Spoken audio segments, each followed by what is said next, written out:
ಶಂಕರ್ ರೇ ಅಂತ ಮುಖ್ಯಮಂತ್ರಿ ಹೆಸರು.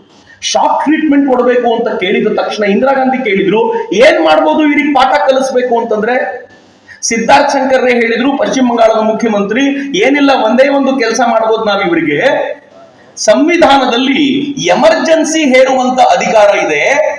ಎಮರ್ಜೆನ್ಸಿ ಹೇರಿದ್ರೆ ಇವ್ರ ಎಲ್ಲ ಮೂಲಭೂತ ಹಕ್ಕುಗಳು ಮೊಟಕಾಗ್ತವೆ. ಇವ್ರಿಗೆ ಯಾರ ವಿರುದ್ಧ ಮಾತನಾಡುವಂತ ಅಧಿಕಾರ ಇಲ್ಲ.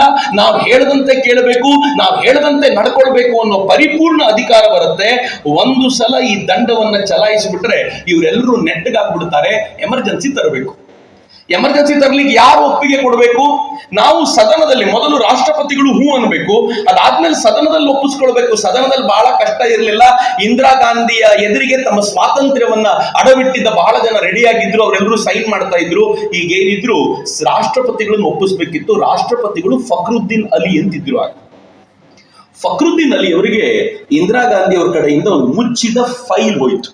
ಆ ಫೈಲಲ್ಲಿ ಏನ್ ಬರೆದಿತ್ತು ಗೊತ್ತಾ?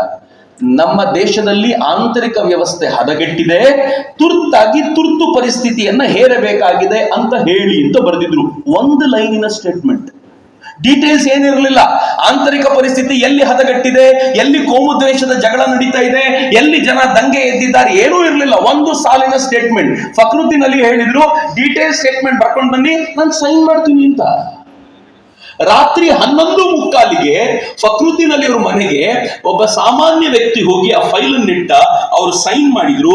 ರಾತ್ರಿ 12 ಗಂಟೆಗೆ ಜೂನ್ 25, 1975 ರಾತ್ರಿ 12 ಗಂಟೆಗೆ ಈ ದೇಶಕ್ಕೆ ಎಮರ್ಜೆನ್ಸಿ ಬಿತ್ತು. ಯಾಕೆ ಬಿತ್ತು, ಏನ್ ಬಿತ್ತು, ಹೇಗಾಯ್ತು ಯಾರಿಗೂ ಗೊತ್ತಾಗ್ಲೇ ಇಲ್ಲ. ಎಮರ್ಜೆನ್ಸಿ ಬಿತ್ತು. ಏನ್ ಎಮರ್ಜೆನ್ಸಿ ಅಂತಂದ್ರೆ ಗೊತ್ತಾ? ಎಮರ್ಜೆನ್ಸಿ ಅಂತಂದ್ರೆ ಏನಂದ್ರೆ ನಮ್ಮ ಎಲ್ಲಾ ಸ್ವಾತಂತ್ರ್ಯವನ್ನು ಕಸಿಯುವಂತದ್ದನ್ನು ಎಮರ್ಜೆನ್ಸಿ ಅಂತ ಕರೀತಾರೆ. ತುರ್ತು ಪರಿಸ್ಥಿತಿ.